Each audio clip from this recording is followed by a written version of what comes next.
And what I'm going to be speaking today is that one of the greatest transition that you're going to understand. And what I'm going to be speaking today is not just about the Father, but all of us here, that you will, I pray that today will not just be a Father's Day, but will be your transition day.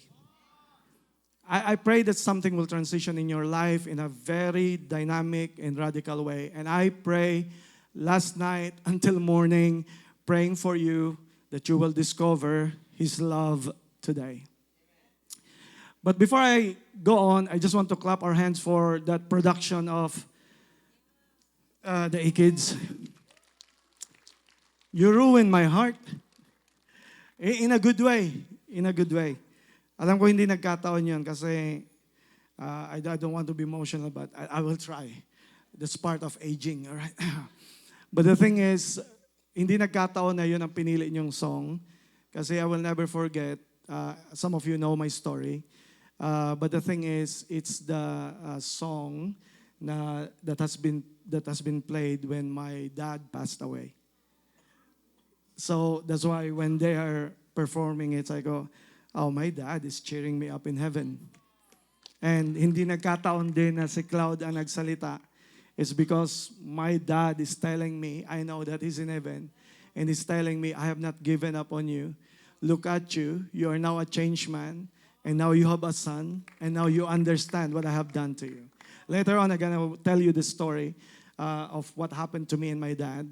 But the thing is that today, the thing that we need to understand, ang sabi ng verse na binasa natin, I will be a father to you, and you will be my sons and daughters.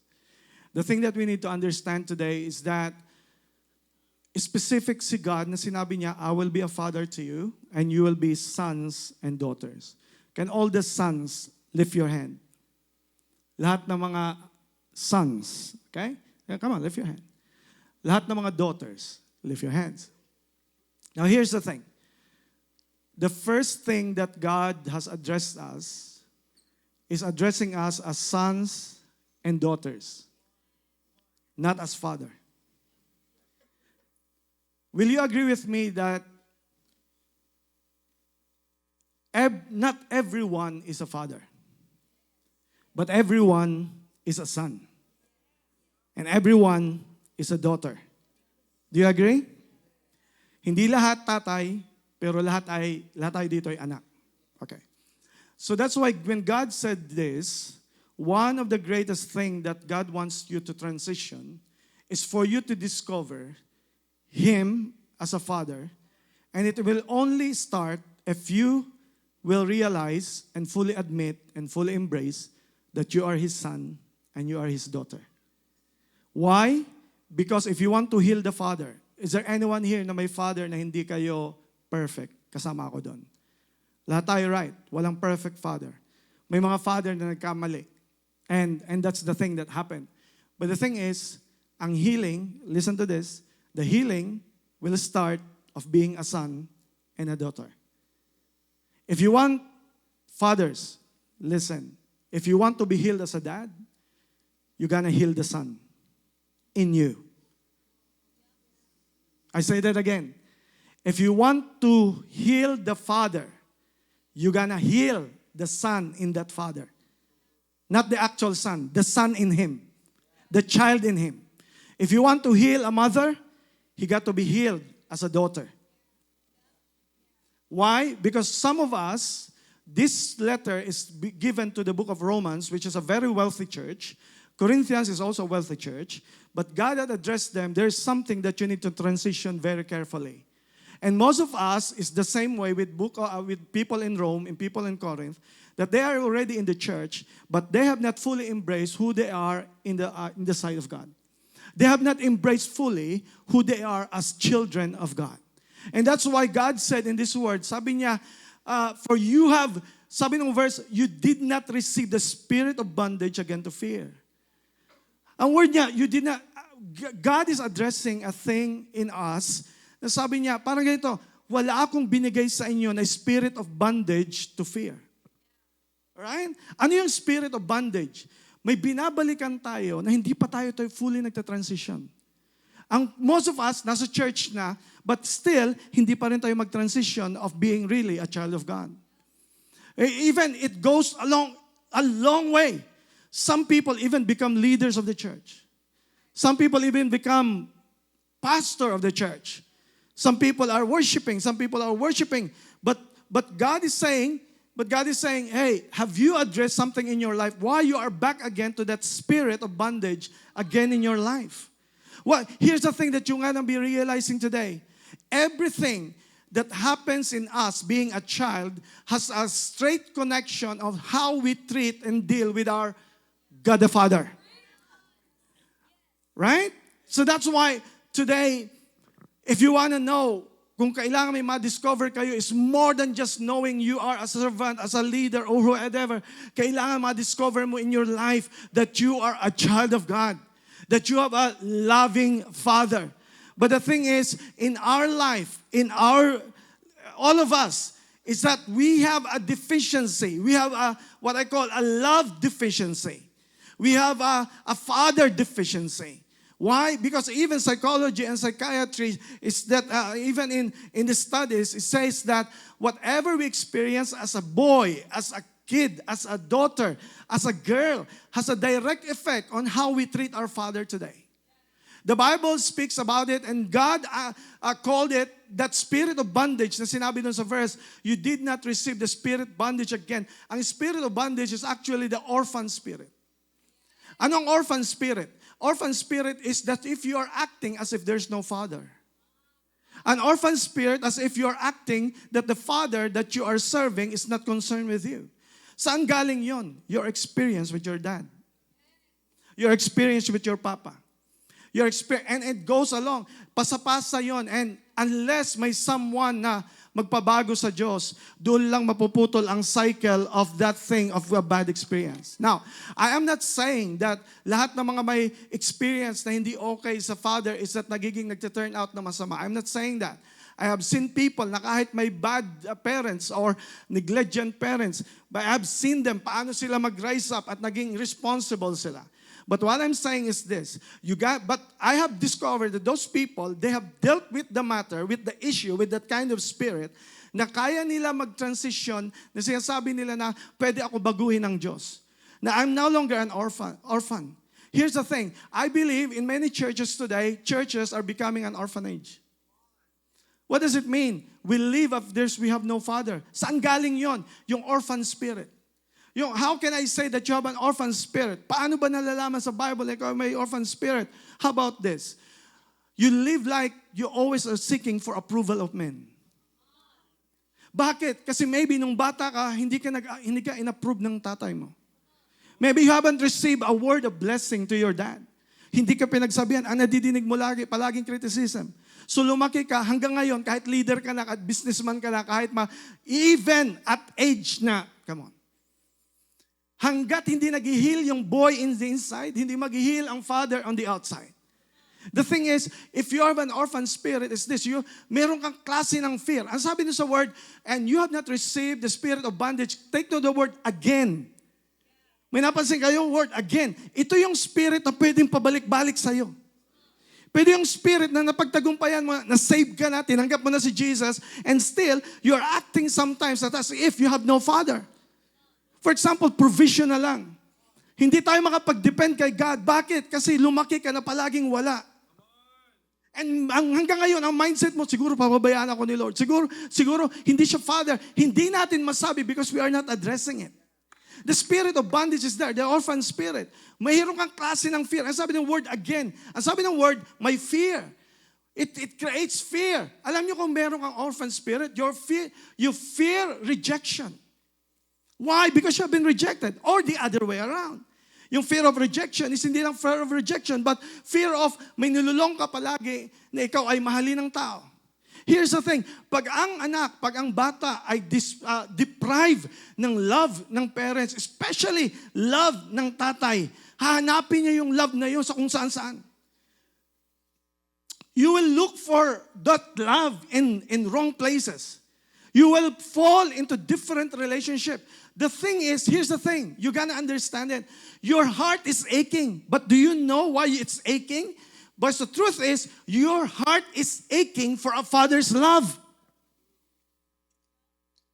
And when you have this orphan spirit, You always connect your dad, papa, tatay, ama, sa Diyos Ama. Kasi parehas sila ng title. Father, Father din siya. And I want to declare today, I want you to be awakened, church. Yes, alam natin na inatake ng kalaban lahat ng mga kabataan, lahat ng mga young adults. But can I reveal to you the greatest attack in this generation is the attack against the male, against the man, especially against the father. Why? Kasi alam ng kaaway na kapag ang tatay ay tumumba, tumba lahat. Alam niya, when a father will lose faith in this generation, you will lose the generation.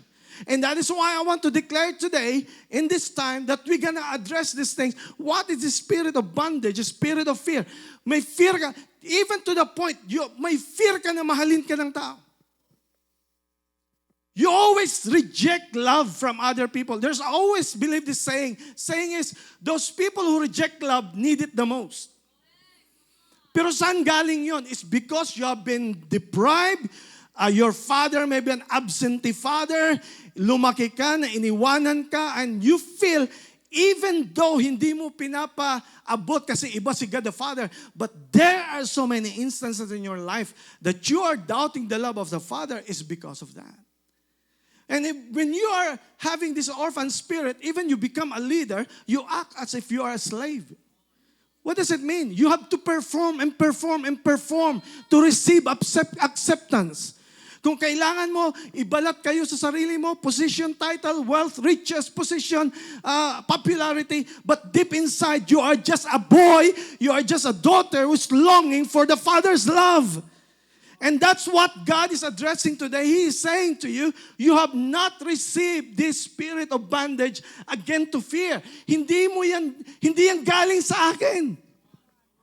Sabi, God is addressing it. Saan galing yan? I have not handed it to you. I have not given it to you. Kung hindi ko yan binigay sa'yo, sino nagbigay niya sa'yo?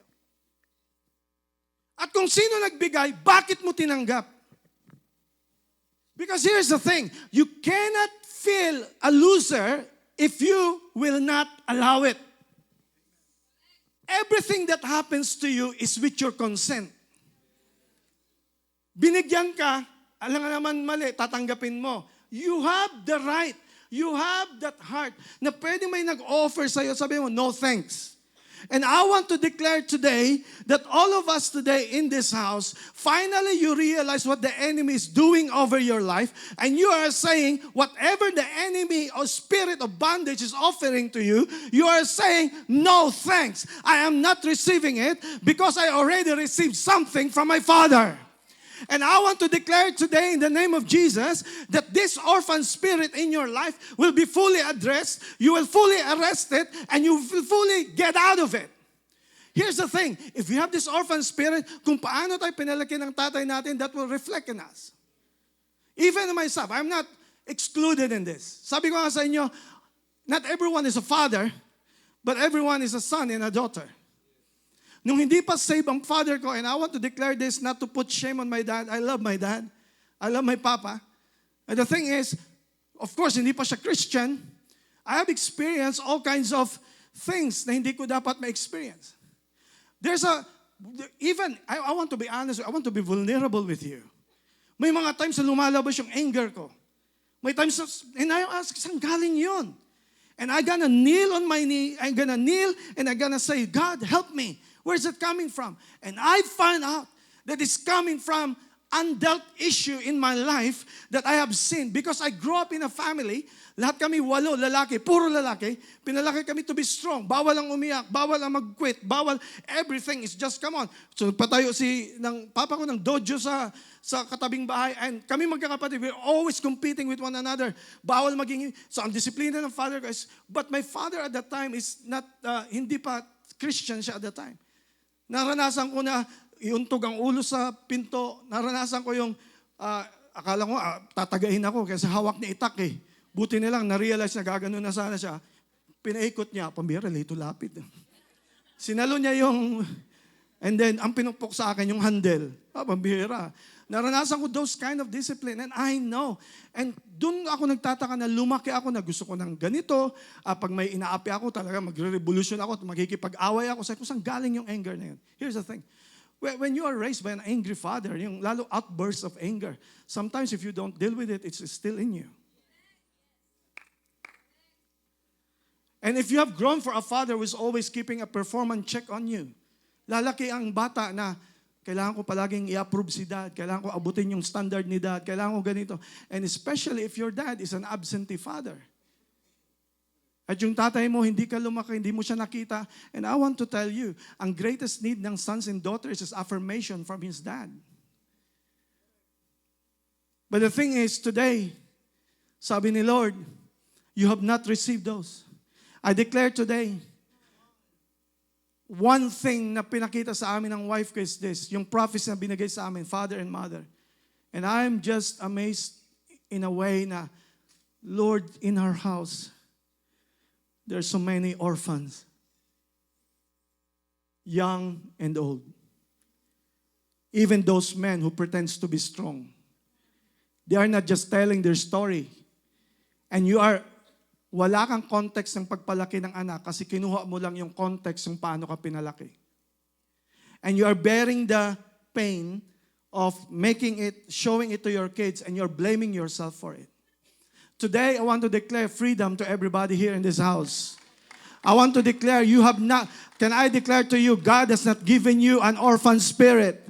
God has not given you as a spirit of being a slave. You don't have to perform so that you can be loved. You're already loved by the Father even though you don't perform. Your relationship with the Father doesn't depend on you. Your relationship with the Father depends on Him. And that is why today, the first thing that you need to do so that you can get out of this orphan spirit is that you're gonna you're gonna release what should no longer be in your life. That's the first thing. Release what should no longer be in your life. Walang binigay si God sa'yo na spirit of bondage. I want to prove it to you today. That's one of the greatest reasons why Jesus came down and became a man, a son of God in the flesh. The point is, in the Old Testament, all people cannot relate to God as a father. They can only relate to Him as God. We worship you. You're King. You're majestic. You're powerful. But nobody can understand and relate being a father. So therefore, what God the Father did, so that for us to understand what it is, Him being a Father, nami-misinterpret niya ako, I'm a Father who loves. How He did that? He sent His only begotten Son. Pinadala niya ang kanyang bugtong na anak. At yung anak niya mismo ang nag-represent. At pinapakita niya yung love na hindi nyo nagigets. Yung love ng Father na para sa inyo is so great na pinadala niya ako. At kung hindi pa kayo makonvince, here's the cost of convincing you that the Father that we are worshiping is a Father of love. How He did that? He allowed His only Son to die for you and for me. In order for you to become a son and a daughter, Jesus has to pay the price. Because that's His mission. I want to show you a verse. It's very short. But I pray when I say this, it will arrest, it will help you to get out of that orphan spirit. This is what Jesus said in the book of John. He said, what did He say? Come on, read it out. I will not leave you. I will not leave you orphan. I will not leave you orphan. What does that mean? Sabi mo, may tatay naman ako, may nanay ako. No, what Jesus is saying, I want to address that no matter what happened, if your family has forsaken you, if you grow up having no dad, I will be a dad to you, and I will make sure that I will not leave you as an orphan. And therefore, kung si God, si Jesus na nagsabi sa iyo na kahit wala kang tatay, ako ang magiging tatay mo, and I will not leave you as an orphan. That's what redemption is. And that's why the thing is, release. Now, how do you release? Release is this, forgive. Can I say this word? Forgive your dad. Sabihin mo how? I'm not saying if you're abused, I'm not saying that you go back to him. No. What I'm saying is, forgiveness is for yourself. Not for those people who hurt you. Because it's up to you now that you're going to understand that it's time for you to be released from the thing that should no longer be there in your life. The thing is, what you gonna do? Forgive. You know what changed me? Here's the thing. Kinakento ko sa inyo yung father ko. Pero siyang pinakahuli na na-save sa family. 8 kayong magkakapatid, lahat na-save. Ang pinakahuli na na-save ay yung father. Yung pastor kong kapatid, siya pa yung nag-baptize kay Papa. But at that time, nabaliktad ang kwento. Ako naman ang pasaway. Ako ang naging black sheep sa family. 8 na brothers, ako yung pinakamasama. I ran away from my dad. Naglayas ako, naging masama ang buhay ko. I became the worst. And then it came to the point, but my dad at the time na-stroke siya, na kahit di siya makagalaw, ang bukang bibig niya palagi, inuutusan yung 7 na kapatid ko, hanapin niyo si John. Dumating sa point na nagalit ang mga kapatid ko sa tatay ko, sabi niya, 2 years ang nakakalipas, hindi nila ako mahanap. Ang sabi ng mga kapatid ko, Pa, 2 taon na tayo naghanap. I-let go mo na si John. Ba't mo hinahanap yan? Isa, may 7 ka pa. And my father, na kahit na-stroke, tumayo at sinabihan yung mga kapatid ko, hindi nyo anak si John. Anak ko siya. At sa panahon ngayon, siya yung lost. Hindi kayo lost. Ako maghahanap sa kanya. Kung hindi nyo gagawin, ako maghahanap kahit ganito ako. But my brothers are all amazing. Nakabalik ako kay Lord. But the thing is, nakabalik ako kay God, ay hindi nga nakabalik. Kung yung naranasan ko nung hindi pa save si Papa, it ruined me, my perception of being a dad. Pero nung na-save siya, binago siya ni God, siya rin ang ginamit ni Lord para maintindihan ko kung ano ang Father's love. But it's too late. Hindi ako nahanap, my dad passed away. So ang ginawa, at the time wala pa namang Facebook, binroad ka sa mga radyo, at pinapatawag ako wherever I am in the Philippines, na paging Mr. Alam mo yon, yung feeling na ikaw ay nasa canteen, whatever, and then madinig mo yung announcement na yon. Kailangan mong umuwi kasi yung tatay mo ay wala na. Last day na bukas, so sana humabol ka pa. And it shattered me. I will not forget at the time, umuwi ako sa probinsya.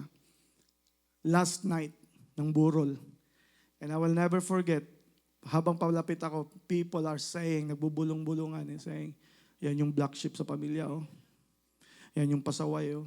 Yan yung salba, yung ugali niya, no? So of course, naintindihan ko, galit sila sa akin. And then hindi ako makalapit sa coffin ng tatay ko is because I feel guilty for what I have done. But I will never forget at that time, before pala ako makauwi, bago mamatay si Papa, ginawa niya, nagsulat siya ng letter. It's a verse from the Bible. Ano sabi niya, pag in case umuwi, or in case mahanap nyo, ipabasa mo to sa kanya. The verse is this: the steps of a good man are ordered by the Lord. Though he fall, he will not utterly be cast down. And at that time, nasa coffin ako, binabasa ko yung word, umiyak ako. Sabi ko, I'm not a good man. Salbay ako. Ang sama ko. I'm a black sheep. And at that time, God the Father suddenly spoke to me. Sabi ni God the Father sa akin, I will say this, I'm really a bad person kasi nung na-stroke si Papa, hinahabol niya ako na wag umalis. I will not forget the sight na kahit siya na-stroke, hinahawakan niya ako dahil ayaw niya ako umalis. Pero I still went. Umalis pa rin ako because hindi dahil galit ako sa kanya, kundi dahil sa shame na meron ako na I don't deserve you. Kayo as a family, I don't deserve you guys. But that thing, nung nasa coffin, kaharap ko sa coffin, ang sabi ni God the Father is this: nung inaabot ka ng tatay mo at pinipigilan ka na umalis, ako yun. Yung sulat na yan, ako yan. Yung naghahanap sa'yo, that's me. I'm the one who's searching for you. I'm the one who's caring for you. And until now, I have never given up on you. And on that day, all of a sudden, instead guilt, I repented of my sins. I repented and I go back, and the first time, instead of guilt and condemnation, God has deposited in me the Father's love that I have never experienced before. Fast forward 15, 20 years. Who will ever think that this black sheep is now a shepherd? Who will ever think that the one who is so broken, who is despised by the society, is now leading people to what? To discover the Father's love. And I know it's an accident, coincidence that I am here.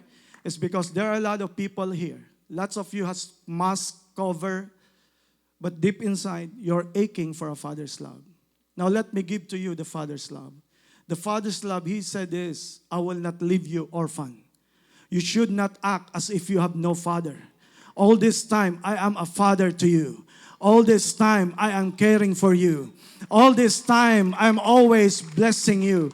All this time, even in your lowest low, I'm always for you. You're always a son to me. You're always a daughter to me. And He said in the Word that He has given us something in our life. That's why I want to declare, only at that time that I fully release what's no longer in my life. What is that? Nung maunawaan ko na kaya nagawa ng papa ko sa akin is because I imagine, I think, ano kaya naman ang naranasan niya sa tatay niya? So instead of putting the blame to your dad, I declare today, you release forgiveness because you never know bakit siya ganyan. Because if ganyan siya, his dad, hindi mo pwede ibigay yung wala ka. Ang ibibigay mo lang kung anong meron ka. Kaya kung anong nakuha mo sa tatay mo, ipapasa mo rin sa mga anak mo. And guess what? Kung dysfunction ang nakuha mo, dysfunction din ang ibibigay mo sa anak mo. But today, just like what Jesus has done for my father, He saved my father. He changed my father. He became not a perfect father, but He became a changed father. And therefore, sa mga father na ngayon ka lang na-save, ngayon ka lang nagbago, can I tell you, yung past na pagkakamali mo, it should no longer control you. You're no longer an orphan. You are a child of God. You are sons and daughters of God. He even said this to you. You are not just you are no longer an orphan. You are no longer a slave. Marami sa atin nagsiserve na parang may utang ka sa Diyos. Walang utang ka sa Diyos. Nandito ka dahil mahal ka ng Diyos. Nandito ka dahil He caring for you. Hindi siya humingi ng kapalit. Come on, Father. Kung totoong tatay, hindi humingi ng kapalit. Lalo na si God the Father. Kaya ka narito is because ayaw niya na bibigyan may kapalit. I don't care about these things. I love you as my son and my daughter. One time, si Riv, of course, yung dalawang yan is amazing. I'm so blessed. Binigyan ako ng, alam mo yun, quota. Boy and girl. Thank you, Jesus. Well, one time si Riv, madumi. Nadumihan siya. Siyempre, galaw-galaw. Okay, I'm dirty. So what I do? Of course, sasamahan mo, lilinisan mo, right? The point is this. Kung naranasan mo in your life na instead na itago ka at a father should care of you, ang nangyari ay hindi ka lang basta hindi niya sa kaso, kundi your shame was pronounced and then you grow up, you even become a mom. Pero hanggang ngayon, kaya di mo ma-explain the way you treat your husband. Sometimes you see your father in him. And therefore today, sabi ni God, hindi ako nagbigay sa iyo ng spirit na yan. Ang spirit na yan ay galing sa iba. Kanino kaya galing yun? I'm just concerned. But the thing is, hindi kailanman nagbigay si God ng something na ikakasira ng buhay mo. What is giving right now is a father's love. Anong binigay sa'yo? You are now a son, not a slave. Come on, son. Lahat ng mga anak ng lalaki dito, taas kamay. Come on, I want to declare to you. Can I break the slave mindset in your heart? You are not a slave. You are not a servant. You are not an orphan. You are, come on, lift your hands. Come on, I want to address that. Lift your hands. All men in the house. All men. Regardless of your age. You have grown. But until now, the point is, ang tingin mo sa relationship, tingin mo sa lahat is actually under the lens of how Father treated you. And I want to address that. Jesus is a God of freedom. And you as a son, I want to declare to you, you are no longer a slave. The verse that you are showing right now, you are not a slave. You are a son who God loved so much. You are a child of God. Put your hand in hand. How about lahat ng mga daughters? Taas kamay. I have a verse for you.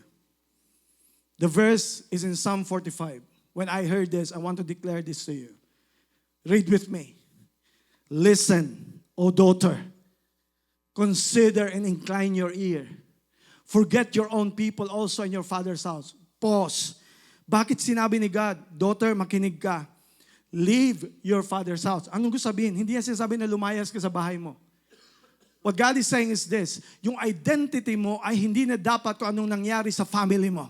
If your house is broken, if you have been abused, if you have been hurt, if you have grown up without affirmation from a father, if you have grown up with pain, sabi niya, sa akin ka makinig. Sabi ni God, God is saying to you, listen, O daughter, consider and pakinggan mo ako. Forget, kalimutan mo na lahat and your father's house. And I want to say this to you, daughter. Sabi niya, so that the king will greatly desire your beauty. To God, you are beautiful. You are not broken. You are not a mess. God loves you so much. And He said, because He is your Lord, worship Him. Oh, daughters of God, I want to declare to you, what happened to you doesn't determine your destiny. What happened to you in your life, in your family, doesn't determine who you are. Stop searching for love in different places. Stop searching for acceptance from wrong places. Stop searching for love from men who will just destroy you, and it will just be a cycle. I want to declare over you that finally that orphan spirit will stop, and you will release what's no longer in you. In Jesus' name. Second one is this, receive the Father's love. And sabi niya, you have not received the spirit of bondage again to fear. But instead, sabi niya, you have received the spirit of what? Adoption, on which you can cry out, Abba, Father. Yung Abba po dyan, hindi yung singer noong 1970s. Hindi rin Tagalog na Abba, hindi po yun. Ang word is, it's a recognition, it's just like Daddy God. Naalala nyo lahat ng mga OG dito. Kami, even until now, we pray, we say, Daddy God. There are pastors who are criticizing me and saying, even in the social media, saying, ang corny mo naman. When is that time na naging corny na tawagin ko ang tatay ko? Corny lang sa'yo is because hindi mo na-experience to be so close to your dad. The point is, ang mga tao nagre-repel ng love is because hindi nila ma-accept na pwede ka maglambing sa tatay mo. Can I tell you today that the Father that I know knows how to lambing to you? He is your daddy God. He is your Father God. When you wake up in the morning, He's already opening the sunshine to you. Sometimes He's raining for you. He's protecting you. He's giving a blessing to you. He's affirming you. He is God the Father. And therefore, don't just receive the Father's love to yourself. Receive it. Alam mo, ba't kasi tumanggap ka na hindi naman binigay ni God? So ngayon, i-release mo yung hindi binigay niya. Tanggapin mo yung binigay niya. Alam mo kung anong binigay niya? God has not given us a spirit of fear. Alam mo kung anong binigay? He given you power, love, and sound mind. Power, love, and sound mind. That verse is not for service. That verse is not for discipleship. That verse is not for conquering the world. That verse is not about your mental health. That verse is about your relationship with your Father. Sabi ni God, God has not given you the spirit of fear. Connected doon sa verse kanina. And sabi niya, I have not given you spirit of fear. I've given you power, love, and sound mind. What is power? John chapter 1 verse 12. But as many as receive Him, to them gave He power to become what? Children of God. Because if you don't understand that being a child of God has a power, then you will not utilize the power. Can I wake you up? The reason why ang enemy ay hinahadlangan ka na ma-discover mo na anak ka ng Diyos. Kasi ayaw ng enemy na mag-stand ka sa kapangyarihan na meron ka bilang anak ng Diyos. Power. Binigyan ka ng love. What is love? 1 John, he said, behold, what manner of love that He bestowed upon His sons and children. But sound mind. And sabi ni God, you're no longer a slave, you're a son. What if until now, kaya ka nagsisik ng perfection, nagsisik ka ng approval ng tao, because actually you're aching for a father's love. Here's the good news. God loved you first. Jesus came down and He's saying to you, I am a father to you. Receive. And the last verse He said, and our spirit, capital S, speaks to our spirit that we are what? Children of God. You are. Can I encourage you? Before you discover you're a servant of God, above all, first of all, discover that you are a child of God. Kasi pag child ka, hindi ka nagsiserve para ikaw ay swelduhan. Hindi ka nagsiserve para i-bless. Hindi ka nagsiserve para may makuha kang blessing. Hindi ka nagsiserve para may check ka sa Kanya. Kaya nga, there are times pag hindi mo nagagawa, you feel so bad. Saan galing yun? That's an orphan spirit. But when you discover that you are a child of God no matter what happens. When you're up and you're down, when you're okay, when you're not okay, you're always a child of God. I will never understand the time na kung anak ko ay okay lang, saka ko lang siya mahal. And kung I pray na kahit anong mangyari sa kanya, I still love him. I still love them. Why? Because that's a father's love. I don't love you because you deserve it. I don't love you because you're good. I love you because I choose to love you. And that's a father's love. So therefore, the last one is this. Don't just receive the father's love, but also reclaim who you are in God. Balikan mo kung sino ka kay God. Sino ka nga ba talaga? You are a child of God. You are sons and daughters of God. And that's what Jesus did. Ang ginawa ni Jesus, this is amazing. Kaya ginawa ni Jesus, kaya siya bumaba para introduce niya ulit sa atin kung sino ang dad niya. Kasi yun ang karamihan ang wala. Nadaya tayo ng kaaway na akala natin ang target ay mga kabataan. Ang target ay mga tatay. Kaya mga father in the house, mga father in the house, we cut the lineage of a dysfunction that has been passing on and on and on. Can I declare to you, in your term, in your life, in yourself, lift your hand if you receive this. You will be different. Your marriage will be different. Your family will be different.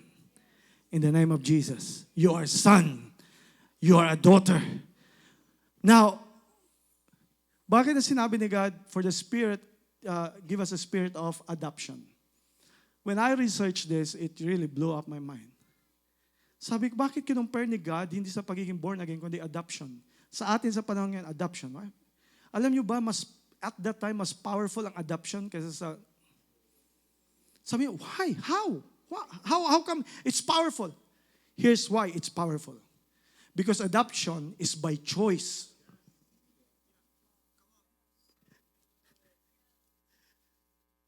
The reason why it's so powerful, because it's by choice.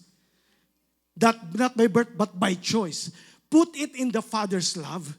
God has chosen you from the beginning, even before the foundation of the world.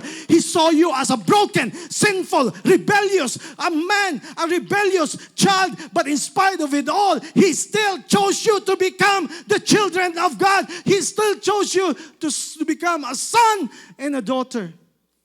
Now, ngayon na nagigets natin ang theology na to na si Jesus ay kaya bumaba dahil gusto niya i-restore ang fatherhood sa ating lahat. Alam niyo kung kailan niyo yung pinakita. Don't miss this because this is the thing. Ito yung pinaka-highlight. Kumbaga, if you're climbing up on a mountain, this is the summit of knowing the fatherhood of God. Remember when He was baptized? Ang sabi sa Bible, blessed is the God and Father of Jesus Christ, who has given us all spiritual blessings in heavenly places in Christ. Lahat ng blessing na may binigay si Father God kay Jesus ay binibigay na rin sa iyo. Dahil son siya. Hindi siya slave. Only a son understand a son. So si God, si Jesus bumaba, and I want to just declare to you, this will just change your mind, and I pray that it will break every ounce of spirit that is wrong in you. Kailan yon ginawa? Naalala niyo na baptize si Jesus? Who knows that story? Jesus was baptized. When He was baptized, a dove came, the Holy Spirit, but there's a voice. The voice of whom? The voice of the Father. What did He say? He said, This is my beloved Son, in whom I am well pleased. Akala natin yung verse na yun ay particular para kay Jesus lang. But why is requiring us to be baptized? Why is telling us to obey in water baptism? What if it's a public declaration? It's a public declaration of God the Father to all the world, not just your declaration.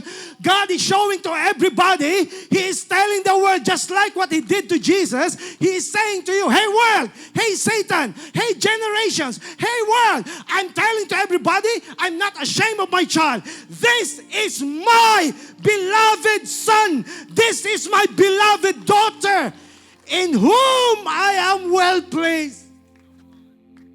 When you were baptized, He was there and He's declaring to the world. Akala mo public declaration mo kay God? No, that's God's public declaration to all the world. Na in spite kung ano nangyari sa buhay mo, He is saying to you, He's not ashamed of you. He's not despising you. He's there and He's saying, this is my beloved Son in whom I am well pleased. Take note, yung word na my. Of all millions. Pero sinasabihan kanya, this is mine. What is that? That's belongingness. That's security. That's your identity. No, hindi to anak ng kung sino. This is my. Anong word? Beloved son. Anong beloved son? That's your value. That's your weight. What is in whom I am well pleased? Oh, come on, ladies and gentlemen. Sabi niya, in whom I am well pleased. Alam mo kung bakit hindi mo matanggap hanggang ngayon nabubuhay ka pa rin sa guilt, sa condemnation, is because until now, ang hawak-hawak mo is yung shame na nanggagaling sa kaaway, and you are despising yourself as if you are a slave, as if you are a servant, as if you are just a prisoner. But if you discover that you are a child of God, nothing will separate you from the love of Jesus. He loves you all the way. He said, this is my child in whom I am well pleased. Can I tell you, God is pleased with you. God desires your beauty. God desires your everything. And He loves you all the way.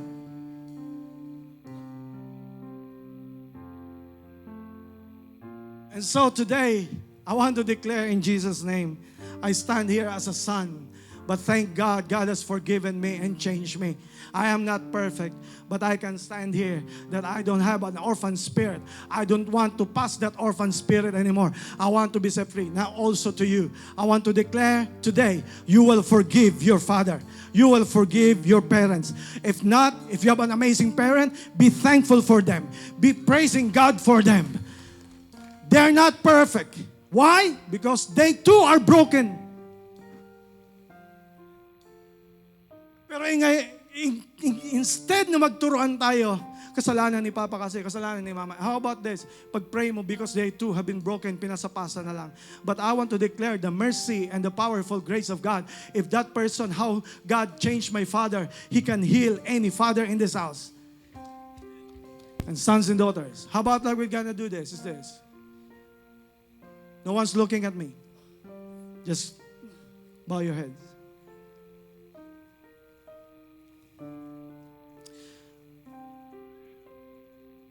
To all fathers in the house, can I talk to you, that boy inside of you? You have grown up, but no one deal with what's in your heart. Today is your freedom day. If you have been despised, broken, today is the day that you will finally be released from it. To all fathers in the house, God is a forgiving God. How about I'm gonna ask all the fathers again in the house? Can you stand up? When you stand up, you are breaking generational curse. You are breaking things in your life. You are releasing in the name of Jesus.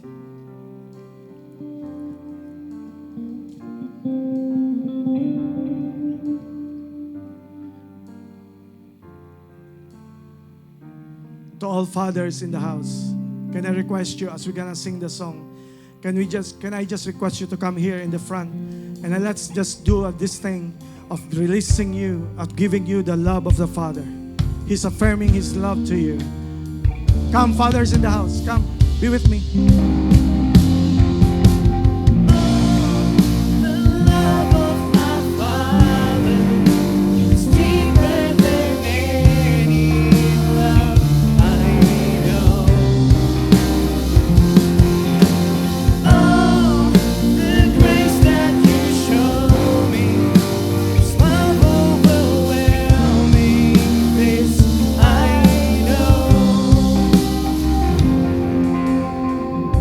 Give space to all the people, especially those who are first time here in this house. Thank you, Jesus. Thank you, Lord. Lift your hand, fathers. But here's what we're gonna do today. You're gonna take a step of faith. It's a step of healing. God is healing that boy, that man in your heart. And how about, Father, this is what we're gonna do today. How about you come closer to me? Come forward to me. Come on. Be closer to me. Here. Come. Let's give you space to that space, because some people will still come forward. Come. Come closer to me. Give space to that space so that when people will be giving their life to Jesus. Lift your hand. Today we're gonna release two things lang ang pwede mong gawin today. I-release mo yung what your father has done to you. Or if he's a good father, you will be thankful for him. So how about today? It's a freedom day. Lift your hands. Come on, Father. Come on. Come on, speak in the name of Jesus. I declare right now the Father's love embracing you. Even though you are broken, even though your family is broken, even though it's dysfunction, there's no curse that God cannot cure. I pray in the name of Jesus right now, a new lineage of blessing, a new lineage of His relationship. I declare in the power of Jesus Christ, fathers, sons, you're a son, you're a child of God. You have been forgiven, you have been released, you have been healed in the power of the blood of Jesus Christ. If nobody has affirmed you, nobody has appreciated you, today, God the Father is affirming you, speaking the blessing to you in Jesus' name. And God's name as a Father will be exalted today in Jesus' name. Amen and amen. Now you're gonna help me minister to people, Father. Okay, you can put down your hands. Face them. Okay, you move there. Face them. Ako naman mag-a-address sa inyo. Come on. But this time, you will back me up in prayer. Lay hands of these children. Okay? The children. Right now, I want to release the Abrahamic blessing before you. God created you to speak blessing. God created you to affirm. God created you as the father, as the man of the house, to release the blessing over your family. It's never too late. What God is doing right now, kahit gaano pa nangyari sa buhay mo, you can speak blessing today. So today, my invitation is for you. Sons and daughters. Let me ask you, if today is a day that you realize I'm still living as if I have no father, I don't blame you. I don't condemn you. You are but just a recipient of God's love. God the Father is introducing to you His love today. Now, let me ask you, sons, if there's something in you that you have seen in your life that is not okay in your life, God is about to release you today and you will experience a Father's love. Unahin ko yung mga lalaki. I will not force you. Pero lahat ng mga kabataan dito na lalaki or even young adults or even you're not yet a dad, if this is the thing na kailangan yung i-address, can you slowly stand up and you come here and we will be praying a release for you. Don't be ashamed. Come on, John. Come on. Somebody lay hands on this man. Come on. Come on, sons. Don't be ashamed. It's time for you no longer to live in that kind of shame. Here's the thing. Children, here's the thing. Fathers, this is now your time. Here's the thing. Most of these children have not experienced how to be hugged by a father. Most of these people have experienced not to be cared, affirmed by a father. Now, are we gonna be waiting for you? Don't be shy, don't be ashamed. Kahit nasaan ka, come on. This is the time. Come on. Here's what we're gonna do, Father. I'm not requiring mga bisita natin, but especially these people. How about you, all of you, Father? Come on. Kung di ka marunong mag-pray, at least, itapat mo yung kamay mo and make these children, make these sons feel that they are loved by God. Come on. Be with this. Can you move a little bit here? Kayo ang lumapit. Come on. Lay hands on these people. Come on, lay hands on these people. Come on. Thank you, Jesus. Now, how about daughters? How about daughters? Today, you are loved by the Father. It's time enough of putting the blame. You are loved by the Father. And I declare in Jesus' name, today is your release. Today you're going to receive the Father's love. So how about this? How about get out of your seat? Come here in the front. Come on, come here in the front. Come here. Come to me. Come some. Come on, let's fill this place. Kung hindi kasya, come on, let's.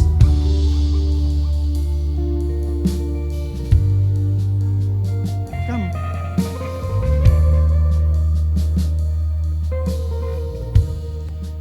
Come here. Guys, can you help me? Ladies?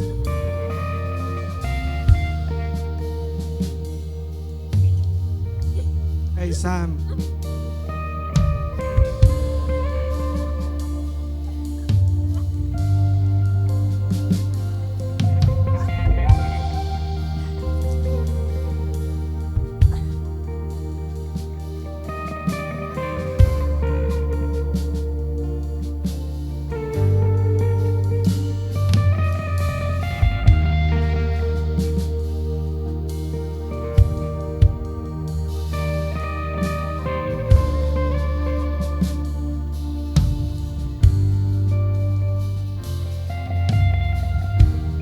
All daughters in the house.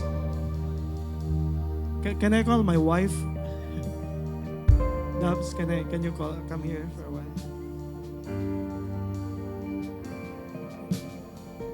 All daughters in the house, lift your hands. Two hands, come on, two hands. When you lift your hand, the Lord is about to release you. God is desiring your beauty. God is desiring you in spite of. And right now, in the name of Jesus,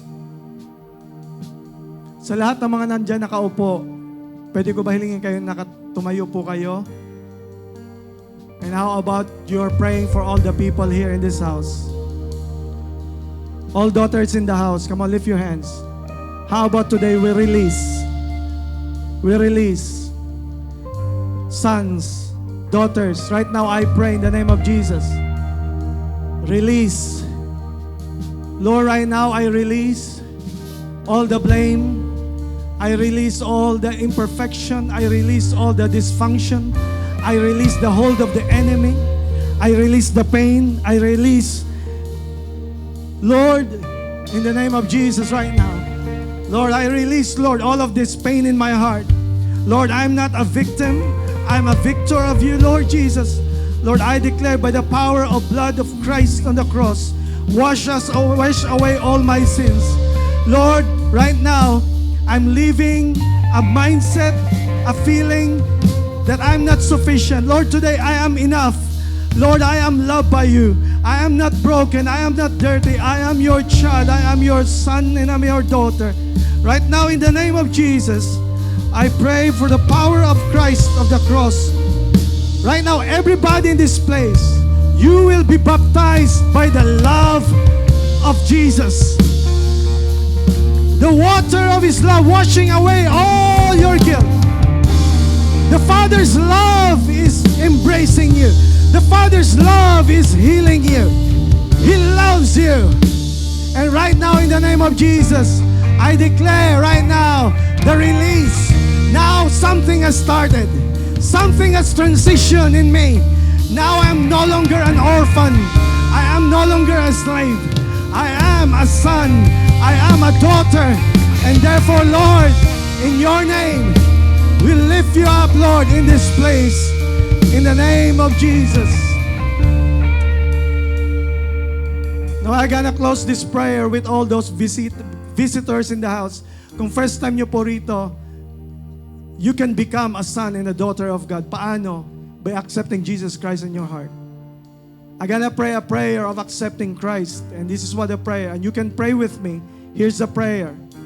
Panginoong Diyos, maraming salamat po na minahal mo ako kahit ako'y makasalanan. Salamat, Panginoong Jesus, na namatay ka sa krus para sa akin. At sa araw na to, naunawaan ko at tinatanggap ko the Father's love. Lord Jesus, I receive you in my heart. Thank you for making me as one of your children. Starting today, I'm gonna live in your love and follow you in the name of Jesus. Amen.